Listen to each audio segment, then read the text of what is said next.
ભરૂચમાં ભોઈ સમાજ દ્વારા 250 વર્ષ ઉપરાંતથી ભગવાન જગન્નાથજીની રથયાત્રા કાઢવામાં આવે છે.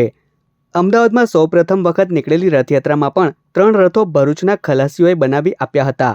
આજે ભરૂચના ફુરજા બંદર સ્થિત ભગવાન જગન્નાથ મંદિરે મહાઆરતી બાદ શણગારેલા 3 રથમાં ભગવાન શ્રી કૃષ્ણ, ભાઈ બલદેવ અને બહેન સુભદ્રાને બિરાજમાન કરવામાં આવ્યા હતા અને આગેવાનોના હસ્તે રથયાત્રાનો પ્રારંભ કરવામાં આવ્યો હતો. આ પ્રસંગે ભરૂચના સાંસદ મનસુખ વસાવા, ભરૂચ જિલ્લા ભાજપ પ્રમુખ પ્રકાશ મોદી, ધારાસભ્ય રમેશ મિસ્ત્રી, નગરપાલિકા પ્રમુખ દેવેન્દ્ર વસાવા તેમજ વિવિધ સમાજના આગેવાનો અને મોટી સંખ્યામાં ભાવિકો ઉપસ્થિત રહ્યા હતા. રથયાત્રા દરમિયાન લાલ બજાર પોલીસ ચોકી પાસે મુસ્લિમ સમાજના આગેવાનોએ રથયાત્રાનું સ્વાગત કર્યું હતું. રથયાત્રા સાથે ડીજે, ભજન મંડળીઓ જોડાઈ હતી. રથયાત્રાના પર્વને અનુલક્ષીને ભરૂચ જિલ્લા પોલીસ વડા અક્ષયરાજ મકવાણાના માર્ગદર્શનમાં ચુસ્ત પોલીસ બંદોબસ્ત ગોઠવવામાં આવ્યો હતો.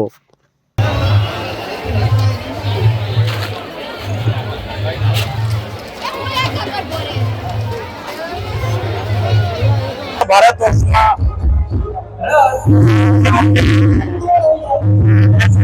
યાત્રા હોય ભગવાન જગન્નાથની યાત્રા ઓડિશામાં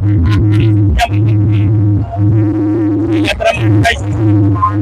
બીજા નંબરે જગન્નાથની જેમ રથયાત્રા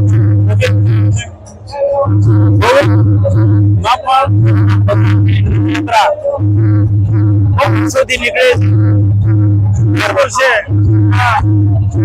ભક્તો અને આધ્યાત્મિક લોકો એમાં ભગવાન પ્રત્યે આસ્થા જોવા મળે છે.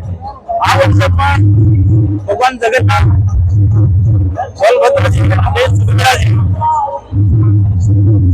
ભરૂચ નગરમાં રથયાત્રામાં ભક્તોને દર્શન આપવા માટે નીકળ્યા છે.